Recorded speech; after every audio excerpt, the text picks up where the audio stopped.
ಈ ಗ್ಲಾಸ್ ಎಷ್ಟು ಗಲೀಜಾಗಿದೆ ಅಲ್ವಾ? ಇದನ್ನ ಕ್ಲೀನ್ ಮಾಡಬೇಕು ಅಂದ್ರೆ ಮೇಲಿಂದ ನಾವು ಎಷ್ಟೇ ಚೆನ್ನಾಗಿ ವಾಶ್ ಮಾಡಿದ್ರು ಕೂಡ ಸಾಧ್ಯನೇ ಇಲ್ಲ. ಈ ರೀತಿ ಒಳಗಿಂದ ಕ್ಲೀನ್ ಮಾಡಿದಾಗ ಮಾತ್ರ ಗ್ಲಾಸ್ ಪೂರ್ತಿಯಾಗಿ ಕ್ಲೀನ್ ಆಗುತ್ತೆ. ನಮ್ಮ ಮನೆಯಲ್ಲಿ ಅಡುಗೆ ಮಾಡಿರೋ ಪಾತ್ರೆ ಆಗಿರ್ಬೋದು ಅಥವಾ ನಾವು ಡೈಲಿ ನೀರು ಕುಡಿಯೋದಕ್ಕೆ ಉಪಯೋಗಿಸೋಂಥ ಬಾಟ್ಲ್ ಆಗಿರ್ಬೋದು, ಇದಕ್ಕೂ ಕೂಡ ಈಗ ನಾನು ಹೇಳಿದ್ದು ಅನ್ವಯಿಸುತ್ತಲ್ವಾ? ಇದೇ ಥರ ನಮ್ಮ ಬಾಡಿನೂ ಕೂಡ ನಾವು ಚೆನ್ನಾಗಿ ಕಾಣಬೇಕು, ಹೆಲ್ದಿ ಹೇರ್ ಬೇಕು, ನಮಗೆ ಹೆಲ್ದಿ ಸ್ಕಿನ್ ಬೇಕು, ನಾವು ಹೆಲ್ದಿಯಾಗಿರಬೇಕು ಅಂದರೆ ನಮ್ಮ ಬಾಡಿ ಕೂಡ ಕ್ಲೀನಾಗಿ ಇರಲೇಬೇಕು. ಅಯ್ಯೋ ನಾವು ದಿನ ಸೋಪ್ ಹಚ್ಕೊಂಡು ಸ್ನಾನ ಮಾಡ್ತೀವಿ, ತೊಳೆದಿರೋ ಬಟ್ಟೆ ಹಾಕ್ಕೊಳ್ತೀವಿ ಅಂದರೆ ಅದು ಹೊರಗಡೆಯಿಂದ ಆಯಿತು. ಆದರೆ ಬಾಡಿ ಒಳಗಡೆ ಹೇಗೆ? ಇಲ್ಲ ತಾನೆ? ಡೈಲಿ ಆಗದಿದ್ರು ಅಟ್ಲೀಸ್ಟ್ ವಾರಕ್ಕೆ ಒಂದು ಸಾರಿ ಅಥವಾ 15 ದಿನಕ್ಕೆ ಒಂದು ಸಾರಿನಾದರೂ ನಮ್ಮ ಬಾಡಿನ ಒಳಗಿಂದ ಕ್ಲೀನ್ ಮಾಡಲೇಬೇಕು. ಅದು ಹೇಗೆ ಅಂದರೆ ಎಲ್ಲನೂ ನಾವು ತಿನ್ನೋಂಥ ಆಹಾರದಿಂದ ಸಾಧ್ಯ. ಎಸ್, ನಾವು ತಿನ್ನೋ ಆಹಾರ ನಮ್ಮ ದೇಹಕ್ಕೆ ವರನೂ ಹೌದು, ಶಾಪನೂ ಹೌದು. ಇವತ್ತು ನಾನು ನಿಮಗೆ ನಮ್ಮ ಬಾಡಿನ ಕಂಪ್ಲೀಟ್ ಆಗಿ ಒಂದು ದಿನದಲ್ಲಿ ಡಿಟಾಕ್ಸ್ ಮಾಡೋದು ಹೇಗೆ ಅನ್ನೋದರ ಪ್ಲಾನನ್ನು ತಿಳಿಸ್ಕೊಡ್ತೀನಿ. ಇದರಿಂದ ನಮ್ಮ skin problem, hair problem, acidity, digestion problem, ಮೈಕೈ ನೋವು, ಈ ರೀತಿ ಎಷ್ಟೋ ಸಮಸ್ಯೆಗಳು ಕೂಡ ದೂರ ಆಗುತ್ತೆ. ಇದನ್ನ ನೀವು ಪ್ರತಿದಿನ ಮಾಡಲೇಬೇಕು ಅಂತ ಏನಿಲ್ಲ. ವಾರದಲ್ಲಿ ಒಂದ್ಸಾರಿ ಅಥವಾ 15 ದಿನಕ್ಕೆ ಒಂದ್ಸಾರಿ ಕಂಪಲ್ಸರಿಯಾಗಿ ಮಾಡಬೇಕು. ಆದ್ರೆ ಯಾವುದೇ ಕಾರಣಕ್ಕೂ ಮಿಸ್ ಆಗಬಾರ್ದು. ಸೊ ಇವಾಗ ಈ ಸೂಪರ್ ಡಿಟಾಕ್ಸ್ ಪ್ಲಾನ್ ಏನಂತ ಹೇಳಿ ನೋಡೋಣವಾ? ಬೈ ಗಾಡ್ ಗ್ರೇಸ್ ನಮ್ಮ ಬಾಡಿ ಆಟೋಮೆಟಿಕ್ ಆಗಿ ನಮ್ಮ ದೇಹದಲ್ಲಿರುವಂತ ಟಾಕ್ಸಿನ್ಸ್ ಅಂದ್ರೆ ವಿಷಕಾರಿ ಅಂಶಗಳನ್ನ ಹೊರ ಹಾಕುತ್ತೆ. ಆದ್ರೆ ನಾವು ತಿನ್ನೋ ಅಂತ ಕೆಲವೊಂದು ಆಹಾರಗಳನ್ನ ನಮ್ಮ ಜೀರ್ಣಶಕ್ತಿಗೂ ಕೂಡ ಜೀರ್ಣ ಮಾಡ್ಕೊಳ್ಳೋದಕ್ಕೆ ಕಷ್ಟ ಆಗುತ್ತೆ. ಅದರಿಂದ ಸ್ಟೋರ್ ಆಗಿರುವಂತ ಟಾಕ್ಸಿನ್ಸ್ ನ ಈ ಪ್ಲಾನ್ ಆದಷ್ಟು ಕ್ಲಿಯರ್ ಮಾಡುತ್ತೆ. ನಮ್ಮ ಈ ಡಿಟಾಕ್ಸ್ ಪ್ಲಾನ್ ಶುರುವಾಗೋದು ಬೆಳಿಗ್ಗೆ ಸೂರ್ಯೋದಯದಿಂದ. ನಾನು ಮೊದಲೇ ಹೇಳಿದ್ದೆ ಅಲ್ವಾ, ಇದನ್ನ ಜಸ್ಟ್ ವಾರದಲ್ಲಿ 1 ಅಥವಾ 15 ದಿನಕ್ಕೆ ಒಂದು ಸಾರಿ ಮಾಡಿದ್ರು ಕೂಡ ತುಂಬಾ ಒಳ್ಳೆ ಬೆನಿಫಿಟ್ ಸಿಗುತ್ತೆ ಅಂತ. ಸೊ ಬೇರೆ ದಿನ ನೀವು ಎಷ್ಟೊತ್ತಿಗಾದ್ರೂ ಎದ್ದೇಳಿ, ಆದರೆ ಈ ಡಿಟಾಕ್ಸ್ ಡೇ ಮಾತ್ರ ನೀವು ಬೆಳಿಗ್ಗೆ 5 ಗಂಟೆಗೆ ಎದ್ದೇಳಲೇಬೇಕು. ಬೆಳಿಗ್ಗೆ ಬೇಗ ಅಂದರೆ ಸೂರ್ಯೋದಯಕ್ಕಿಂತ ಮುಂಚೆ ಎದ್ದೇಳೋದ್ರಿಂದ ತುಂಬ ನಮಗೆ ಹೆಲ್ತ್ ಬೆನಿಫಿಟ್ ಸಿಗುತ್ತೆ. ಇದು ನಮ್ಮೆಲ್ರಿಗೂ ಕೂಡ ಗೊತ್ತು, ಆದರೂ ನಮಗೆ ಬೆಳಿಗ್ಗೆ ಎದ್ದೇಳೋದು ಕಷ್ಟ ಅಲ್ವಾ? ಸರಿ, ಅದಿರ್ಲಿ ಬಿಡಿ. ಬೆಳಿಗ್ಗೆ 5 ಗಂಟೆಗೆ ಹೇಳೋದ್ರಿಂದ ಫುಲ್ ಡೇ ನಾವು ಖುಷಿಯಾಗಿ, ಆಕ್ಟಿವ್ ಆಗಿ, ಎನರ್ಜೆಟಿಕ್ ಆಗಿ ಇರ್ತೀವಿ. ಸೊ ಎದ್ದ ಮೇಲೆ ಫಸ್ಟ್ ಕೆಲಸ ಅಫ್ಕೋರ್ಸ್ ಫ್ರೆಶ್ ಅಪ್ ಆಗೋದು. ಆದ್ರೆ ಅದಾದ್ಮೇಲೆ ನಾವು ಮಾಡ್ಬೇಕಾಗಿರುವಂತ ಫಸ್ಟ್ ಕೆಲಸ ಆಯಿಲ್ ಪುಲ್ಲಿಂಗ್. ಅಂದ್ರೆ 1 ಚಮಚ ಫ್ರೆಶ್ ಕೊಬ್ಬರಿ ಎಣ್ಣೆನ ತಗೊಂಡು ಬಾಯಲ್ಲಿ ಹಾಕಿ 10 ನಿಮಿಷ ಚೆನ್ನಾಗಿ ಮುಕ್ಕಳಿಸ್ಬೇಕು. ಈ ರೀತಿ ನಾವು ರೆಗ್ಯುಲರ್ ಆಗಿ ಮಾಡಿದ್ರಂತೂ ತುಂಬಾನೇ ಒಳ್ಳೇದು. ಇದರಿಂದ ನಮ್ಮ ಹಲ್ಲುಗಳಲ್ಲಿ ಕಲೆ ಆಗಿರುತ್ತಲ್ವಾ, ಅದು ಕಡಿಮೆ ಆಗುತ್ತೆ. ಹಾಗೆ ಬಾಯಿಂದ ದುರ್ವಾಸನೆ ಬರ್ತಾ ಇದ್ರೆ ಅದು ಕಡಿಮೆ ಆಗುತ್ತೆ. ಜೊತೆಗೆ ಕ್ಯಾವಿಟಿ ಪ್ರಾಬ್ಲಮ್ ಇದ್ರೆ ಅದು ಕೂಡ ಕ್ರಮೇಣ ಕಡಿಮೆ ಆಗ್ತಾ ಬರುತ್ತೆ. ಸೊ ಈ ರೀತಿ ಆಯಿಲ್ ಪುಲ್ಲಿಂಗ್ ಮಾಡಿ ಆದ್ಮೇಲೆ ಬ್ರಷ್ ಮಾಡಬೇಕು. ಅದಾದ್ಮೇಲೆ ತಪ್ಪದೆ ನಾಲ್ಗೆನೂ ಕೂಡ ಕ್ಲೀನ್ ಮಾಡ್ಕೋಬೇಕು. ಯಾಕೆ ಅಂದ್ರೆ ನಾವೇನೇ ತಿಂದ್ರೂ ಅದರ ಸೂಕ್ಷ್ಮ ಕಣಗಳು ನಾಲ್ಗೆ ಮೇಲೆ ಜಮಾ ಆಗ್ತಾ ಇರುತ್ತೆ ಅಲ್ವಾ? ಅದನ್ನ ಹಾಗೆ ಇಟ್ಕೊಂಡು ನಾವು ಎಷ್ಟೇ ಒಳ್ಳೆ ಆಹಾರ ತಿಂದ್ರೂ ಇದ್ರ ಜೊತೆ ಅದು ಮಿಕ್ಸ್ ಆಗಿ ಒಳಗೇನೆ ಹೋಗುತ್ತಲ್ವಾ? ಇದರಿಂದ ನಮ್ಮ ಬಾಡಿಗೇನೆ ತೊಂದರೆ. ಇವತ್ತು ನಾವು ನಮ್ಮ ಫುಲ್ ಬಾಡಿನ ಡಿಟಾಕ್ಸ್ ಮಾಡ್ತಾ ಇರೋದ್ರಿಂದ ನಮ್ಮ ನಾಲ್ಗೆನೂ ಕೂಡ ಕ್ಲೀನ್ ಮಾಡಲೇಬೇಕು. ಇದಕ್ಕೆ ನೀವು ಬ್ರಷ್ನಾದ್ರೂ ಯೂಸ್ ಮಾಡ್ಬೋದು, ಅಥವಾ ಈ ರೀತಿ ಕಾಪರ್ ಮತ್ತೆ ಸ್ಟೀಲ್ ಟಂಗ್ ಕ್ಲೀನರ್ಗಳು ಬರುತ್ತಲ್ವಾ, ಅದನ್ನಾದ್ರೂ ಯೂಸ್ ಮಾಡ್ಬೋದು. ಆದರೆ ಪ್ಲಾಸ್ಟಿಕ್ ಬೇಡ. ಬಾಯಿನ ಚೆನ್ನಾಗಿ ಕ್ಲೀನ್ ಮಾಡ್ಕೊಂಡಾದ್ಮೇಲೆ 1 ಲೋಟ ಬೆಚ್ಚಗಿರೋ ನೀರಿಗೆ ಸ್ವಲ್ಪ ನಿಂಬೆ ರಸನ ಹಾಕಿ ಒಂದೇ ಸಾರಿಗೆ ಕುಡಿಬಾರ್ದು. ಒಂದು ಸೈಡಲ್ಲಿ ಮಲಾಸನದಲ್ಲಿ ಕೂತ್ಕೊಂಡು ನಿಧಾನವಾಗಿ ಗುಟುಕ್ಕಾಗಿ ಕುಡಿಬೇಕು. ಈ ರೀತಿ ನಿಂಬೆ ರಸ ಹಾಕಿರುವಂಥ ನೀರನ್ನು ಬೆಳಿಗ್ಗೆ ಎದ್ದು ಖಾಲಿ ಹೊಟ್ಟೆನಲ್ಲಿ ಕುಡಿಯೋದ್ರಿಂದ ಬಾಡಿ ಹೈಡ್ರೇಟ್ ಆಗಿರುತ್ತೆ, ಡೈಜೆಷನ್ ಕೂಡ ಇಂಪ್ರೂವ್ ಆಗುತ್ತೆ, ಮತ್ತೆ ನಮ್ಮ ಬಾಡಿಯ ಮೆಟಬಾಲಿಸಮ್ ಕೂಡ ಚೆನ್ನಾಗಿ ಕೆಲಸ ಮಾಡೋದಕ್ಕೆ ಶುರು ಮಾಡುತ್ತೆ.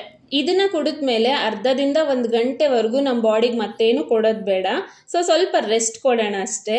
ವಾಕ್ ಹೋಗ್ಬೋದು ಈ ಟೈಮಲ್ಲಿ, ಅಥವಾ ಬುಕ್ಸ್ನ ಓದ್ಬೋದು, ಅಥವಾ ಮನೆ ಹತ್ರದಲ್ಲಿ ಪಾರ್ಕ್ ಇದ್ರೆ ಅಲ್ಲಿ ಹೋಗಿ ಬರಿಗಾಲಲ್ಲಿ ಹುಲ್ಲಲ್ಲಿ ಓಡಾಡೋದ್ರಿಂದ ನಮ್ಮ ದೇಹಕ್ಕೆ ಒಳ್ಳೇದು. ಹಾಗೆ ಬೆಳಗ್ಗೆನೆ ಹಸಿರು ನೋಡೋದ್ರಿಂದ ನಮ್ಮ ಕಣ್ಣಿಗೂ ಕೂಡ ಒಳ್ಳೇದು. ಇದರಿಂದ ಬ್ರೈನ್ ಆಕ್ಟಿವ್ ಆಗುತ್ತೆ, ಕಣ್ಣಿನ ದೃಷ್ಟಿ ಚೆನ್ನಾಗಾಗುತ್ತೆ, ಆಂಗ್ಸೈಟಿ ಕೂಡ ಕಡಿಮೆ ಆಗುತ್ತೆ.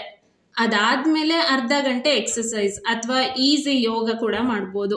ಅಂದ್ರೆ ಸೂರ್ಯ ನಮಸ್ಕಾರ ಅಥವಾ ಬ್ರೀತಿಂಗ್ ಎಕ್ಸಸೈಸ್ ಇದೆ ಅಲ್ವಾ, ಆನ್ಲೈನ್ ಅಲ್ಲಿ ನೀವು ಚೆಕ್ ಮಾಡಿದ್ರೆ ಯೂಟ್ಯೂಬ್ ಅಲ್ಲಂತೂ ತುಂಬಾ ವಿಡಿಯೋಸ್ಗಳು ನಿಮ್ಗೆ ಸಿಗತ್ತೆ, ಯಾವ್ದನ್ನಾದ್ರೂ ಯೂಸ್ ಮಾಡ್ಕೋಬಹುದು. ಈ ರೀತಿ ಯೋಗ ಅಥವಾ ಎಕ್ಸಸೈಸ್ ಮಾಡಿ 15 ನಿಮಿಷ ಆದ್ಮೇಲೆ ಏನಾದ್ರೂ ಲೈಟ್ ಆಗಿ ಟಿಫನ್ಗೆ ತಿನ್ಬೇಕು.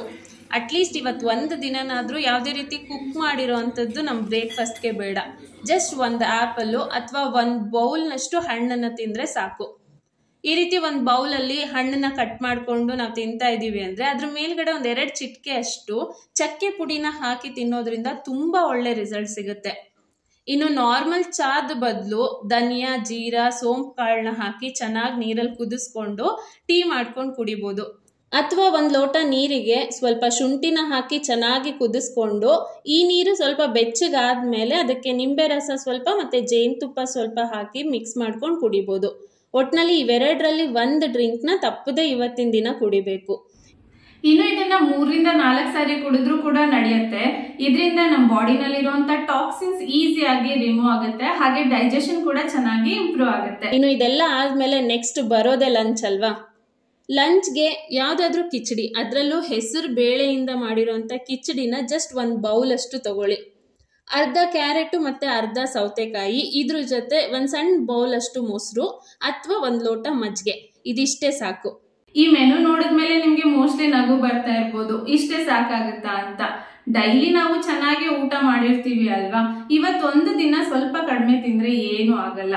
ಒಂದ್ ಮಿಕ್ಸಿ ಜಾರ್ ಅಲ್ಲಿ ಪೂರ್ತಿ ತುಂಬಿ ನಾವು ಗ್ರೈಂಡ್ ಮಾಡೋದಕ್ಕೆ ಹೋದ್ರೆ ಅದು ಸ್ವಲ್ಪನಾದ್ರೂ ತಿರುಗುತ್ತಾ? ಖಂಡಿತ ಇಲ್ಲ.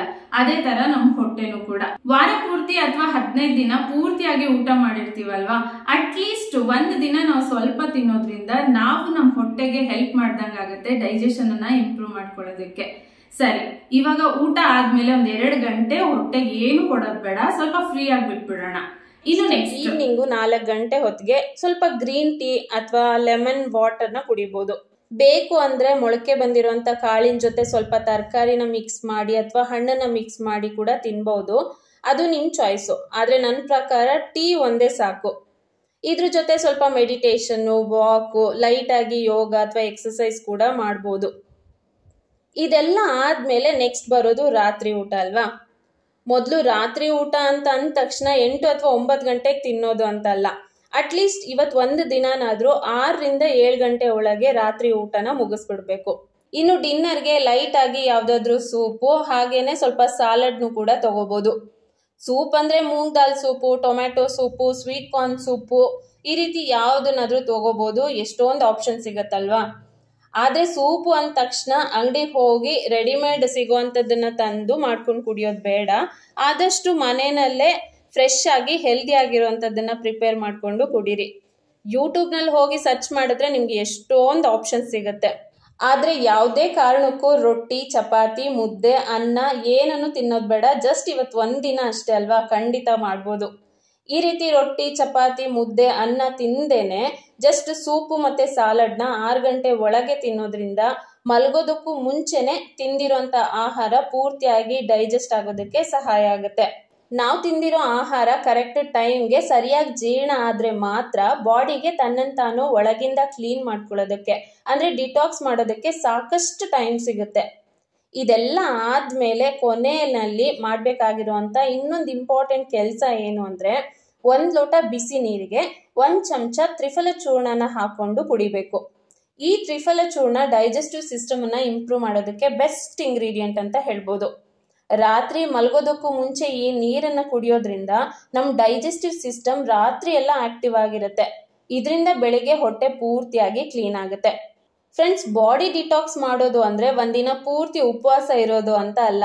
ನಮ್ಮ ಬಾಡಿಗೆ ಡಿಟಾಕ್ಸ್ ಆಗೋದಕ್ಕೆ ಬೇಕಾಗಿರೋದನ್ನ ಕರೆಕ್ಟ್ ಆಗಿ ಕೊಡೋದು ಅಂತ ಅರ್ಥ. ಇದರಿಂದ ಬಾಡಿನೂ ಖುಷಿಯಾಗಿರುತ್ತೆ. ಅಫ್ಕೋರ್ಸ್ ನಮ್ಮ ಬಾಡಿ ಖುಷಿಯಾಗಿದ್ರೆ ನಾವು ಕೂಡ ಯಾವುದೇ ರೋಗ ಇಲ್ಲದೆ, ರುಜಿನ ಇಲ್ಲದೆ ಆರಾಮಾಗಿರ್ತೀವಿ.